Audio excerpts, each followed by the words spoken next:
So let's talk a little bit about you deciding to run for the Cook County Board. I'm going to save some of the history of your political endeavors over the number of years that we've known you and you've been involved. Let's just go right to the Cook County Board.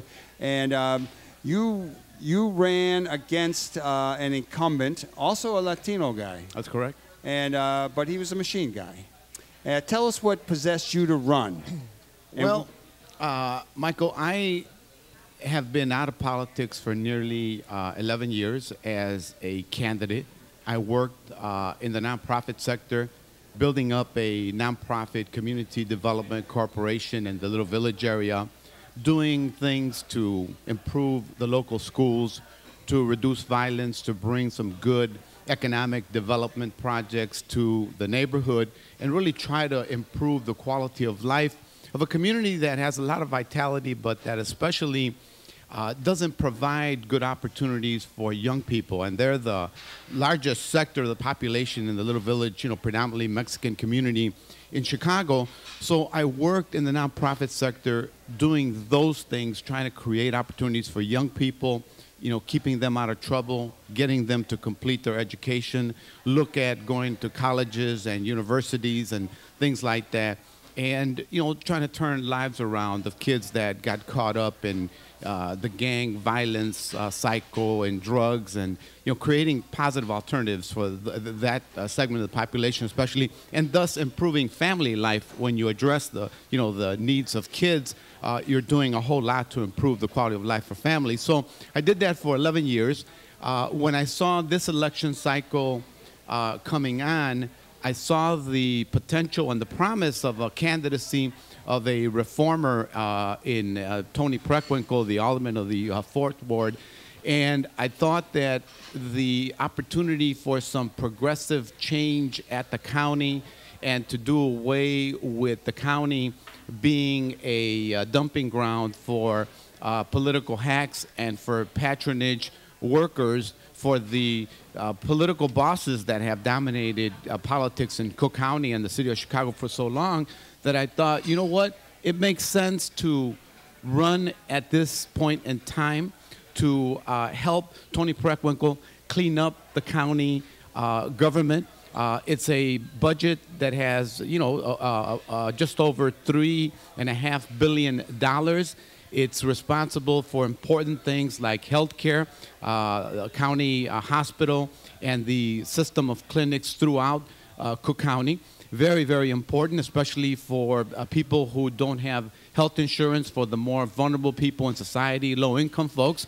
So I thought it's an important time to get a grasp and a handle on county government, its budget, its resources, and cleaning it up, making it work, and ensuring its viability for the future, especially as we talk about health care and access to quality health care for all people, especially the most vulnerable populations. Let's clean up the juvenile detention center, where so many young people wind up because they're on the street, because they wind up in difficult situations on the street. The juvenile detention center should be a place that helps young people, that reintegrates them back into their families, into their communities, instead of a place where they are punished, where they are castigated, where they are abused, where people who don't, have a background in that type of youth development work should be working there. So this is a great opportunity to get a handle on the finances of the county board, the resources, improve the institutions, and ensure that there is fairness in the utilization of taxpayer resources at the county level. So I decided to take on a 15-year incumbent, someone that I helped get elected when he first ran, and thus became the first Mexican-American elected to the county board from that district back in 1994, but someone who, the night that he won the Democratic nomination, went over to the machine and betrayed the constituency that helped him get elected.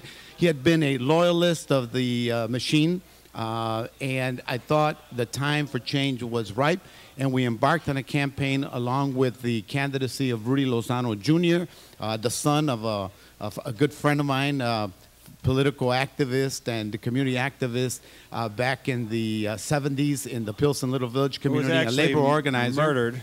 And he was murdered in 1983. A key person who helped pull together the coalition that elected Harold Washington. And we decided this was a good time for progressive politics to reemerge on the Southwest side, take on the machine, and we came up successful in my victory against the machine candidate incumbent, the only incumbent to be tossed out in the Democratic primary. And Rudy Lozano Jr., of course, came within 500 votes of beating an entrenched machine incumbent who comes from one of Chicago's most powerful political families, the Burke family. So all in all, it was a great outing. February 2nd, we made some important strides, and we've reestablished a base for reform and progress and progressive coalition building on the greater Southwest side, and we're very excited about the future. I am too.